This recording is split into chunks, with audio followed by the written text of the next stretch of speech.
And what's up, everybody? This is Grinds My Gears, Jez7780. Just talking to myself, testing out the new microphone I picked up. And, you might know me from, I've been around a couple of podcasts, but yeah, I'm on Planet Xbox podcast with Kid Smooth, Frog, Merc, Gaming Addict, Cycle Gamer. We're on Wednesday nights at 9 p.m. Just check us out over there. But I just wanted to just have something with the channel. I never even started YouTube before, and I just always was in Xbox party chats and just things like that, just saying my opinion and things like that. So I was like, let me try this out, just put this out there, and see if anybody wants to talk about things. I just think that it's cool. I got a mic and I got an opinion, so might as well just start. Basically what I wanted to do is just go back and kind of just give a history of like how I've got into gaming and just doing that stuff. And I'm not going to bore you with details and things like that. But, like a lot of people, I started with that, with, Coleco's and Atari, things like that. But, I really started in 85 with the Nintendo and, NES, Duck Hunt, Super Mario. And I was really a hardcore Nintendo guy. Like I loved the Nintendo, back and then when the Super Nintendo came out, that was all about that with with the Super Mario World and F-Zero coming out, and the fact that you could ride Yoshi. I thought that was like crazy. And it was interesting around that time when Super Nintendo came out. Each of my friends had their own console. Like my one friend had a Genesis, and my other friend had a TurboGrafx 16. If you remember those, man, that was crazy. Those things actually had little like cards, looked like little credit cards, and they would be in the slip them into the system. He even had the portable TurboGrafx. But we all had our own console, and it was pretty cool because like we would just go to each other's houses and play the different consoles. But we always were like, hey, when Mortal Kombat came out, and my friend's like, hey, come over to my house. I got the blood. I had the sawdust on the Super Nintendo, but mine, for whatever you could say, looked a little bit better. But they had the blood code for the Genesis, and that was like a big deal. And I'll go over his house and we'll play Mortal Kombat and be like, yo, put the blood on, and we'll be playing with the blood. I was like, oh my god, this is so cool. And we'll play Joe Montana Sports Talk Football. That was insane because it actually had commentary. But I was exposed to all this type of different consoles and stuff like that. But I really stuck with Nintendo, with the Super Nintendo, and I was able to play those other things. Another fun thing was my friend with the TurboGrafx was he had a Yes, and we were trying to get past the first level. He couldn't do it, and he only had one controller. And we would just pass off the controller back and forth, and eventually we got through the first boss. And when we did that, it opened up the game for him, and he just kept playing and playing. And we would just kind of just hand off the control and play that game on TurboGrafx. But, moving on from that, I definitely went to the PlayStation, and I moved away. And you could tell, I'm from New York, and I moved down to Jersey, and moved away. Didn't have all that access to that stuff, and basically, it's when the PlayStation came out, and started with the PlayStation, and that was pretty amazing. The fact that it played, it had the discs, and Twisted Metal was great, and typical games, basically Final Fantasy 7 was absolutely amazing. And it was just really cool. Like it was cool that with the PlayStation, eventually it started breaking. You had to flip it upside down, things like that. But to get it to play. But I really did like the PlayStation. And then when I went to college, 64 came out. It was all about just the party aspect, plugging in 4 controllers, doing that, and kind of put my PlayStation on the shelf because it was only the 2 controls, and now I had roommates and things like that, and wanted to play with the 64. So did all that stuff, and all those games, GoldenEye, NWO, the ECW, not ECW, I'm sorry, the WCW wrestling, man, versus NWO. That was great. That got me so back into wrestling. and yeah, I'm still into wrestling now. But yeah, the 64 really was the cool stuff. Even Madden 64, as janky as that was, we used to joke about the Z pass. Like it was just the halfback wideout will go out, the halfback will go around, and then you just hit the Z button, which was behind the analog stick, and that would be the pass to the guy HB, the HB that would just run up the sidelines and get a touchdown. And we used to be like, "Don't do the Z play, do the Z play," and he'll do the Z pass and pass it out. Oh man, that was the Madden 64. Oh my god, that was some crazy stuff. But then, like, moved on to then I was all hyped up for the GameCube, because when the GameCube came out, I was like wait out for that, and I was like, they had the 4 controllers, and it was going to be another great kind of party system. And then from there, after the GameCube, I started playing those games and things like that. I didn't get an Xbox, and you know what? It's crazy. I really never had a PlayStation 2. I only had I bought it for Grand Theft Auto San Andreas, played that, but I never jumped on the PlayStation 2. I went like from Nintendo 64 to GameCube, and played those games like just those games, and I really never had a PlayStation 2. Like we just went through right through Nintendo generations, and then eventually what happens, I got out of college, and then I was doing the the GameCube thing, playing Time Splitters. That was also fun. Time Splitters was so cool, but just doing that kind of stuff. But then what happened is like there wasn't a lot of games like that were fun to play by yourself anymore. Like there were, and I worked at Circuit City Technology, all about technology, and I definitely want to start talking about that stuff.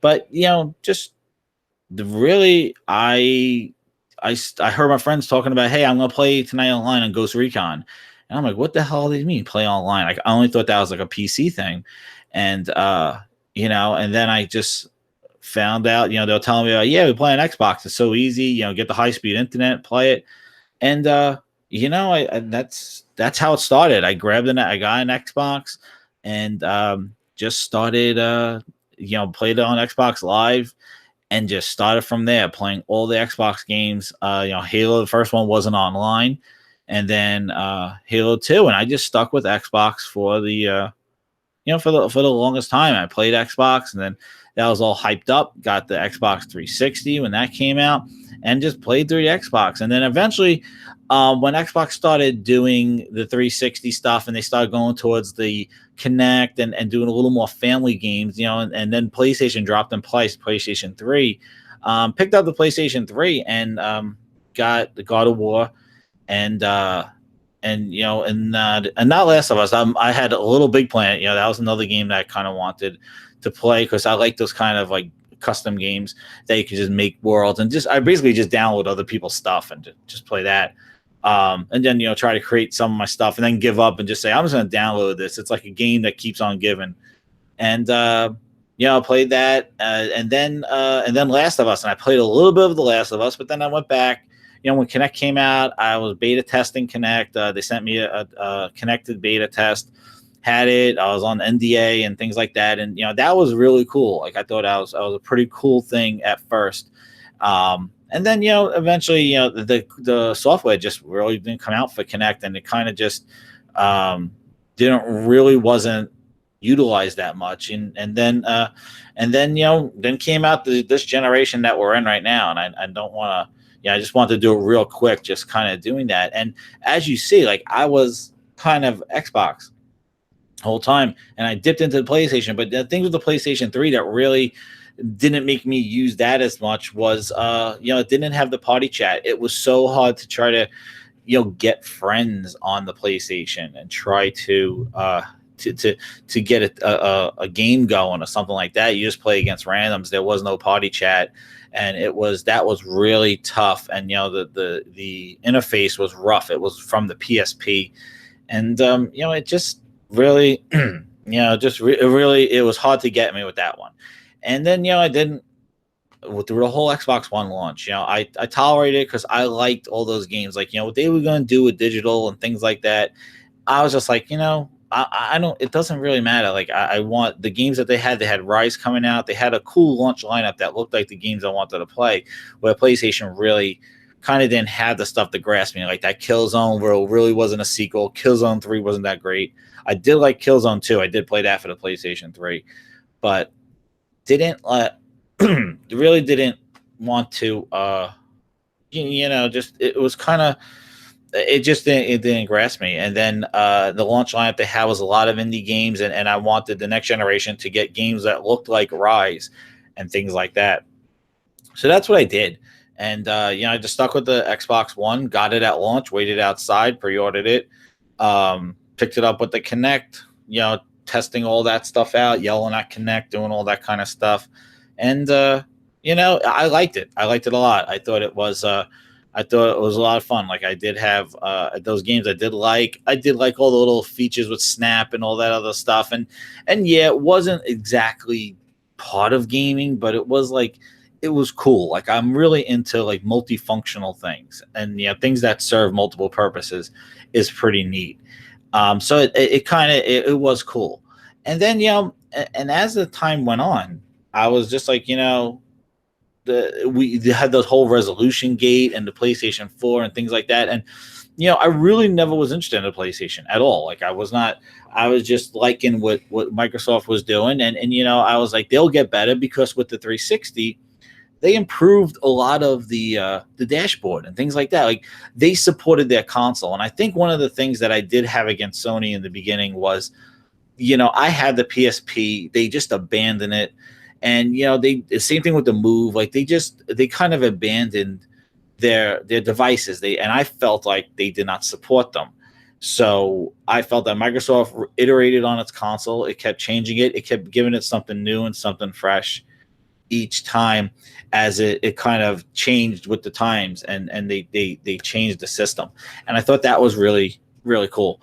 And that's the reason why I stuck with it, because I was like, oh, all this tough stuff in the beginning with the Xbox One, they'll fix it, they'll update it. And, they have. And I do think that right now the Xbox dashboard is light years better than what it was. But, it was okay. Like I thought the games, I liked the games a lot. I liked Halo 5. And but what happened was, and this is kind of where the transition happens, and where I come off as a little like kind of cynical of when I mentioned with the Xbox and stuff like that, because what happened was is basically going into 2016, when the backwards compatibility I thought was great, and like I mentioned on the podcast, like I wanted the backwards compatibility to be the kind of a reflection of the past, so that we could get new games and the sequels to those games in the future, like basically like that. And I just felt that was kind of a way that they would revisit old franchises and give us kind of access to those franchises while they created new ones. And that's the big key, new ones. That's where I'm finding a lacking of.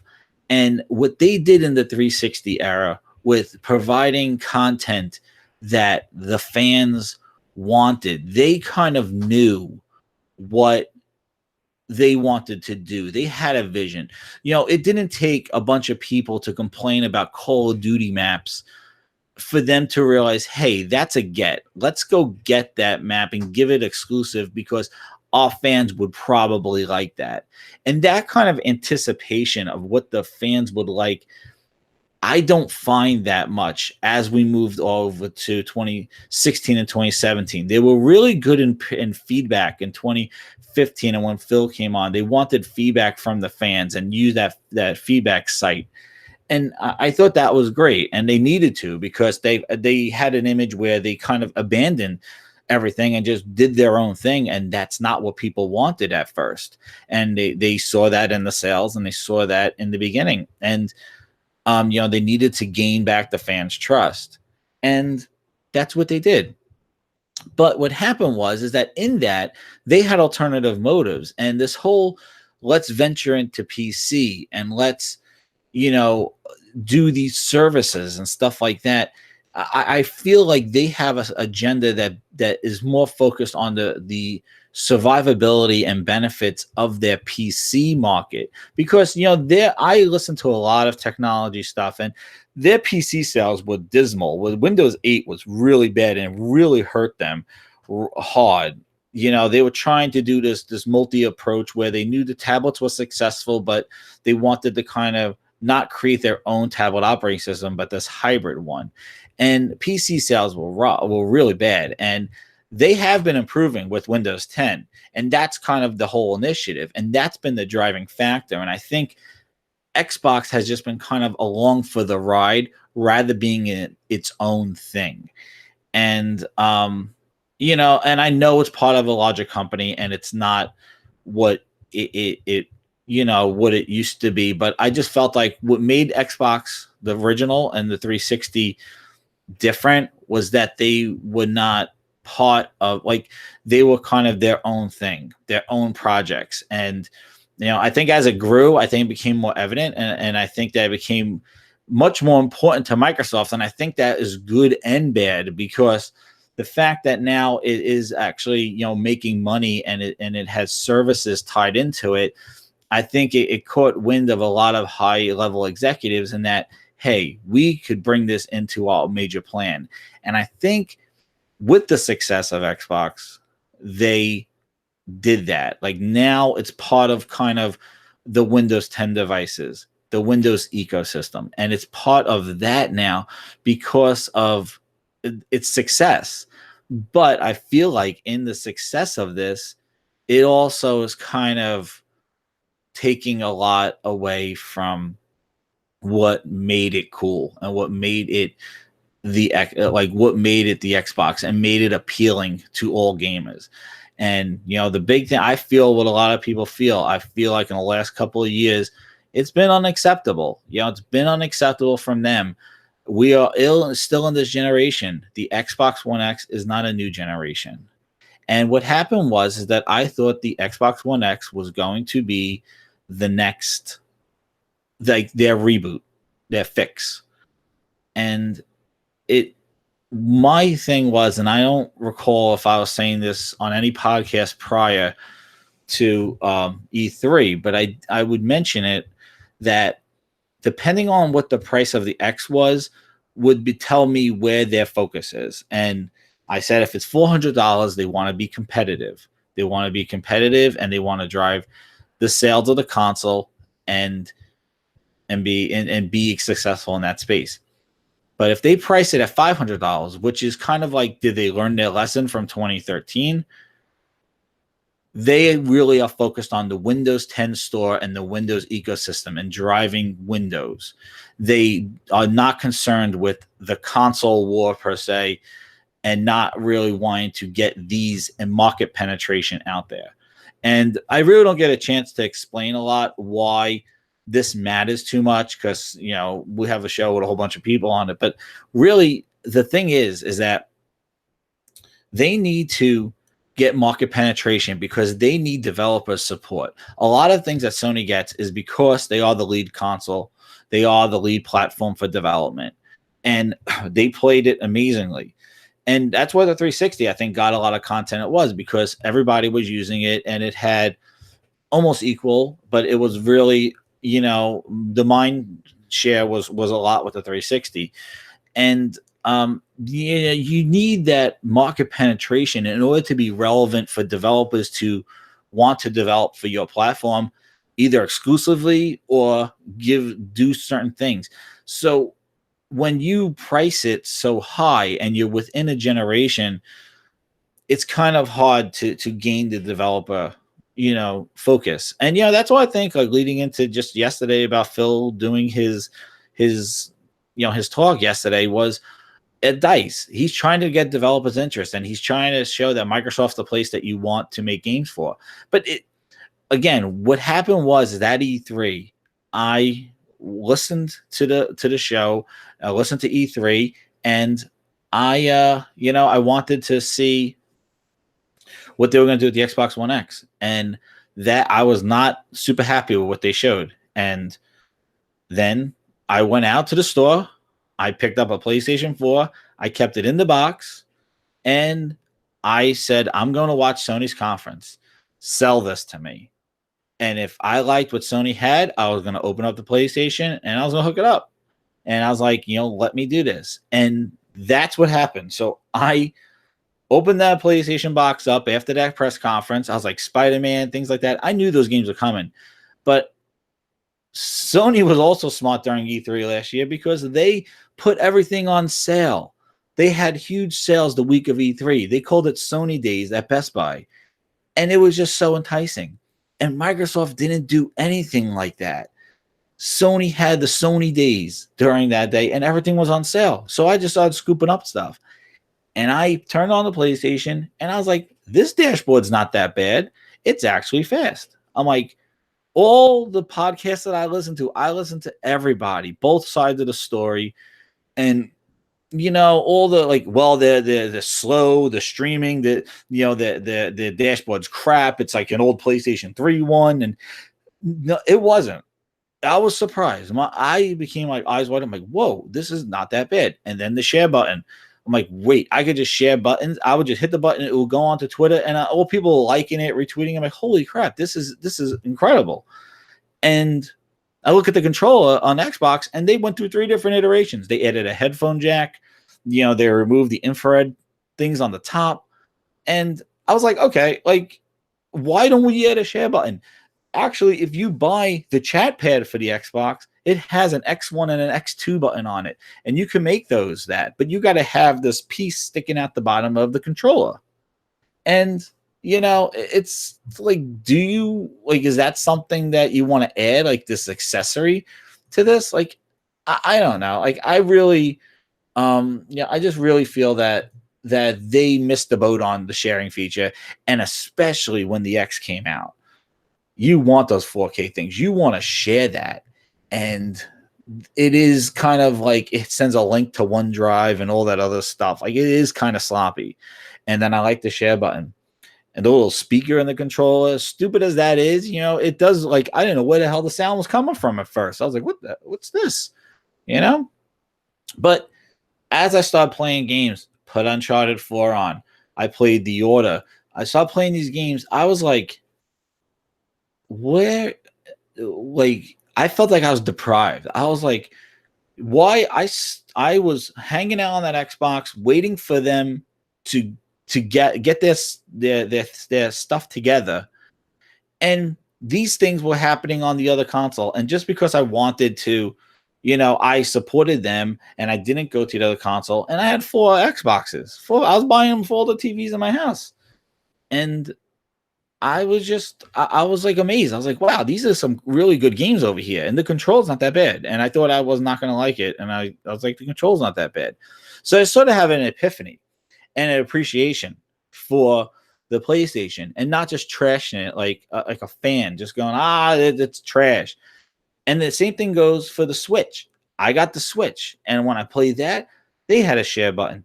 They had some cool features. They had things that I never thought Nintendo would have, like a workable online store. It was limited. Now you can put your credit card in and save it, but they had cool stuff. Like, it was Nintendo was evolving. Sony was evolving they fixed a lot of the things with the PlayStation 3, and they brought some solid games. And I tried the PlayStation now. I kind of like it. It doesn't lag that much for me. It doesn't really lag at all for me. And I have it on wireless and on wired. And the amount of games on there, because I really didn't stick around on the PlayStation 3, are really cool. Like, I like it. I think the streaming, it's not going to be for the most competitive person, but just to chill and play a game, it's really cool to just click on it, and in seconds you're playing it. You don't have to download a 10 gigabyte game, a 40 gigabyte game, and wait. Even though natively it's cool, it's better, but the fact that you have it instantly, you get to play more games, and you're willing to sample more games because you don't have to wait for a download. So I do see some benefits in streaming and, binging, like binge gaming, as opposed to like downloading and waiting for it to download. But I definitely think the downloading is the native play is what you want to do. And I think that's a great value. And I think once we get a merge of both of those systems, like take what Xbox is doing and what PlayStation is doing, put it together. You could choose to stream, You could choose to download it, and maybe you only download it on a console. So showing that a console is still relevant in the future in this age of streaming. I think people saying it's just going to be a box with a streaming box, I think that's beyond that. But so that's kind of where I'm from. So like I have all the consoles now, playing all the different ones, and I just really like some of those PlayStation games I had never experienced before and playing them, and I just really want Xbox really has to, like, this E3, like, and the thing that gets me is the last E3, everybody's like, this is do or die for Xbox. And I waited, and for me it was on the level of dying, because that was not what I wanted from E3. It was decent, but it was not what they needed to do. And I hope they don't do it again this year, because that, I think, like, I know everybody's going to stick around, but if they go along those lines again this year, saying here's 50 games, and like they're all kind of indie games and games that look cool, and not really show the big stuff, show the Fable, show the next Gears, show if Coalition is working on a new IP, like kind of open the book and show Halo 6 and show big games coming to their console. For their $500 power console, you need to have the big games that are going to show it off, your exclusives. And they need to do it. So, what I want to do with this is just, kind of be my own independent voice on here, have chats, live broadcasts. I knew I was going to have no viewers today. This is just, I got a microphone because I've been using my headphones, and I thought, I was been messing around. This is really cool though. Like, it's really accessible and it's really neat.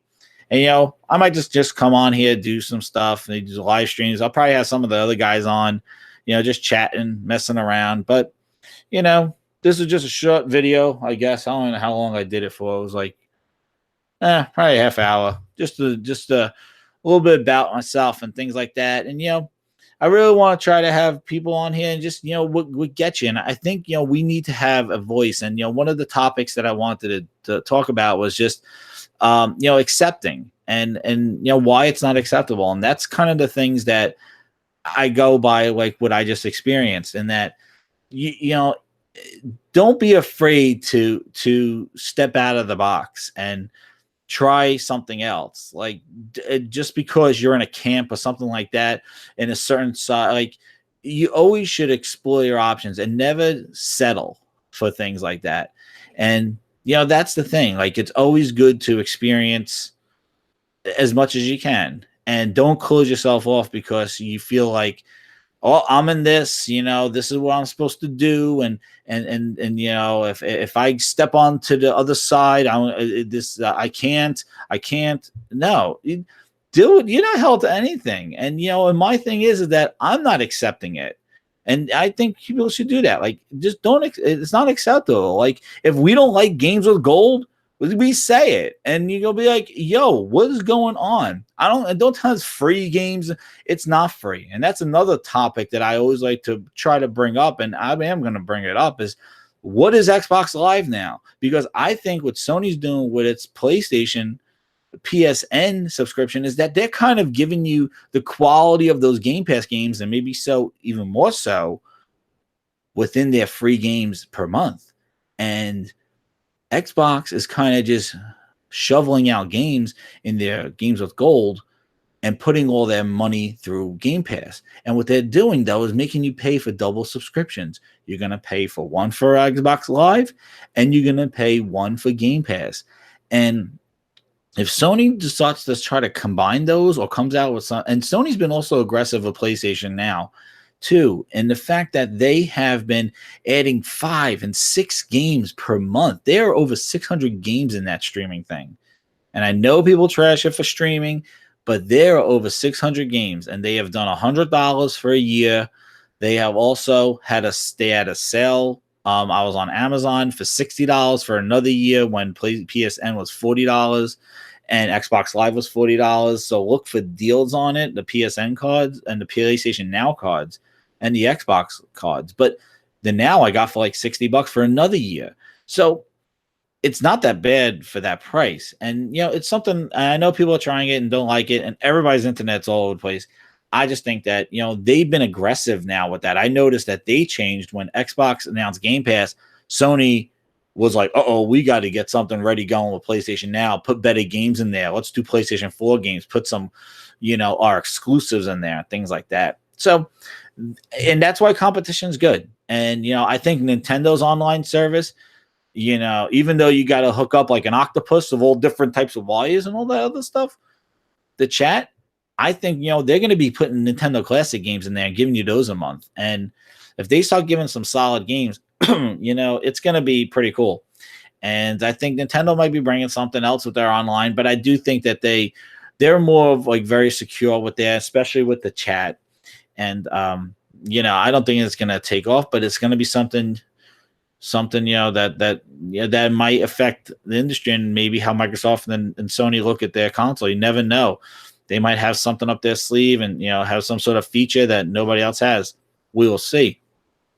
But the competition is good between them, and that's why I want Xbox to be more competitive. I want them to drive the industry like they did. And I with every passing day and every passing news article, I just keep going like, when's it gonna happen? When's it gonna happen? And I'm not waiting. Like, I'm playing all different games right now, and they could sort it out, and I will go back and play when I feel like when there's games that I want to play. And I've been doing the Sea of Thieves beta and things like that. And the biggest thing is that that's another thing. Like, just because that's what they're offering for first party, if we don't like it, we shouldn't be afraid to say we don't like it.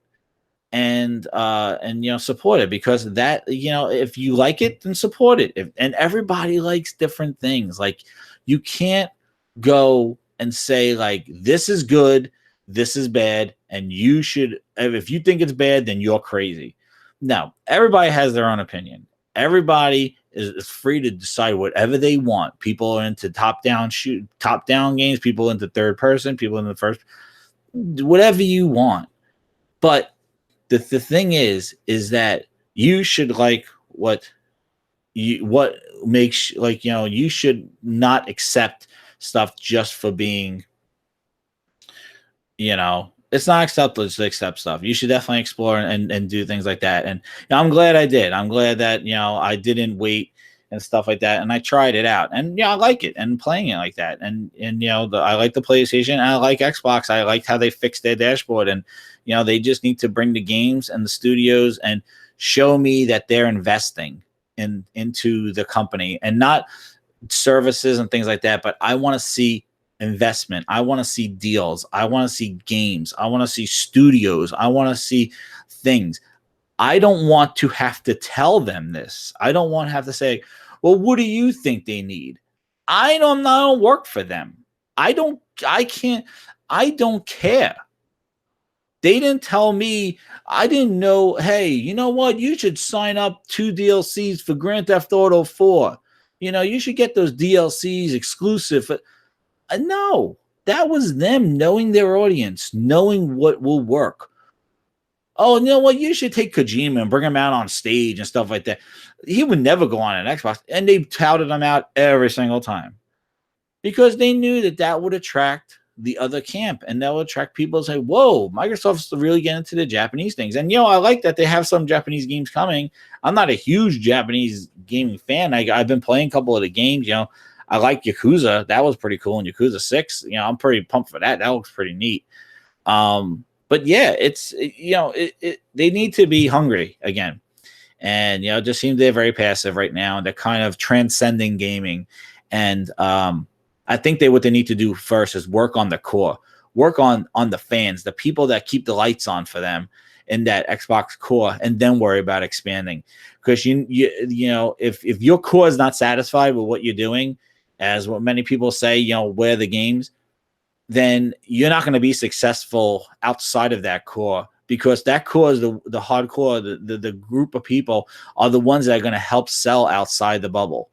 And that, that's my feeling of it. So I think they need to focus hard down on their core group, and then worry about PCs and cross plays with Nintendo doing all that stuff, because you can't trend the bubble. You can't go outside the bubble. If you're not satisfying the people in the bubble, you're not going to be able to go outside of it. And that's just my opinion on that. And thanks again. And I might just jump on here again, do a thing. But catch me on the podcast on Wednesdays. Planet Xbox. We bring the heat, bring the controversy, bring the topic. So thanks again, and I'll sign out of this thing and post it and see how everybody's doing. So thanks again, everybody. This is Grinds My Gears, Jez7780 on Twitter, and I'm signing out.